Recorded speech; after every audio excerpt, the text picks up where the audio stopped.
मुंह में hello everyone, সবাই কেমন আছে? আশা করি সবাই খুব ভালো আছে, আমিও খুবই ভালো আছি।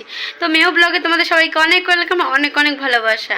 তো আজকে সকাল থেকে আমি ভিডিওটা স্টার্ট করিনি, এখন করছি। আর কি বলবো গাইস, দেখো কালকে বৃষ্টি হয়ে উঠোনটার অবস্থা দেখো। আর এই ঘর দিয়ে এদিক দিয়ে এদিক দিয়ে এত জল পড়ে পুরো আমার এই নিচে মেঝে পুরো কালকে জল জল হয়ে কি অবস্থা।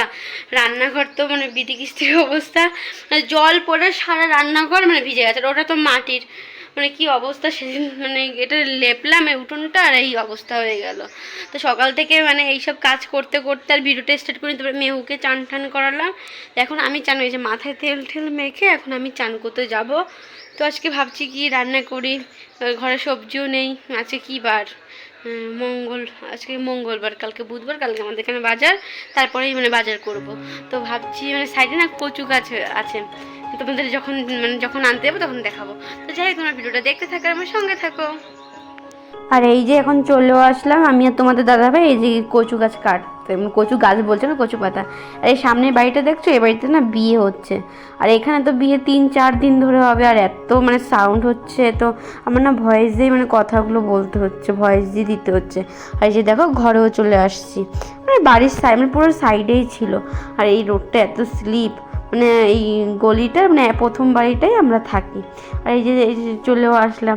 আর তোমাদের দাদাভাই দেখো কত কচু পাতা তুলেছে। এটা অনেকটা মনে হচ্ছে, বাট কিন্তু অনেক নেই, রান্না করার পর কিন্তু অল্পই হয়ে গেছিলো।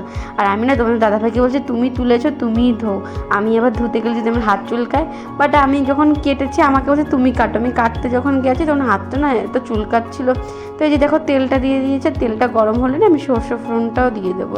আর আমি জানো গাইস যখন জল ঢেলেছি কি বলবো, আমার একটা স্মল হার্ট অ্যাটাক হয়েছে এত ভয় পেয়েছি আমি তখন দেখলে সরে গেলাম। আর এই যে না এই জলটা দেওয়ার পর না কচু পাতাগুলো সব দিয়ে দেবো। আর গাইস এটা কিন্তু আমার শ্বশুরবাড়ির রেসিপি, আমি বিয়ের পর ফার্স্ট টাইম আমার শ্বশুরবাড়িতে এসেই খেয়েছি। আমার বাপের বাড়ি কেউ কিন্তু এই রেসিপিটা জানতোই না। এখন আমি সবাইকে বলি। আর এটা ফার্স্ট টাইম আমি কিন্তু বানাচ্ছি। আমি আমার আজকে শাশুড়ি মাকে ফোন করেছিলাম, ফোন করে আমি জিজ্ঞাসা করলাম যে আজকে এটা কী করে বানাবো। তো আমাকে বললো এইভাবে বানাও। তো আমিও আজকে রান্নাটা করলাম। তো তোমাদের দাদাভাই আজকে বলছিল আজকে কচু পাতার টক করো। তো আমি ভাবলাম তাহলে কিছু নেই বাড়িতে, তাহলে কাজ করা যে কচু পাতার টকটা করি। আর তোমরা কিন্তু কিছু না থাকলে এরকম বাড়ির পাশে কচু পাতা থাকলে তোমরা কিন্তু এই রেসিপিটা বানিয়ে খেতে পারো। আর তোমরা তো দেখতেই পাচ্ছ কী করতে। এই যে নুন হলুদও দিয়ে দিলাম, আর পরিমাণ মতো জল দিয়ে নুন হলুদটা দিয়ে দেবো। তারপরে দেখো আমি কিন্তু ঢেকে রেখেছিলাম। আর এই যে তেঁতুলটা দিয়ে দিলাম না গাইস, এই তেঁতুলটা কিন্তু পুরো মিষ্টি, এর জন্য আমি টমেটোও দিয়ে দেবো যদি একটু টক হয়। আর এই কচু পাতাটা কিন্তু ভালো করে গলে যাবে, জলটা শুকাবে, তারপরে কিন্তু এই তেঁতুল আর টমেটোটা দেবে, তাহলে কিন্তু ভালো হবে। আর যদি কচু পাতা সিদ্ধ হওয়ার না হওয়ার আগে যদি তোমরা দিয়ে দাও তাহলে কিন্তু কচু পাতাগুলি একদমই সিদ্ধ হবে না।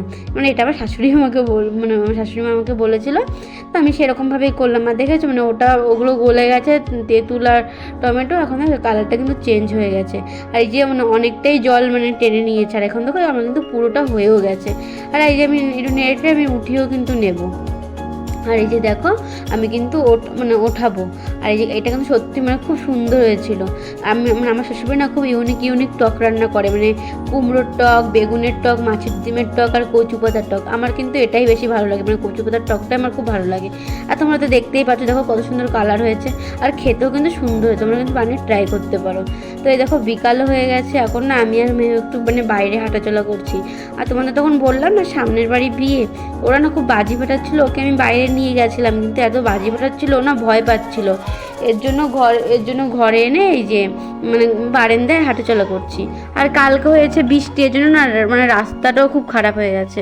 আর এই যে দেখো এই যে সন্ধ্যা হয়ে গেছে, যে আমি তোমাদের দাদাভাই এই যে একটু টিফিন করছি, হালকা পাতলা টিফিন।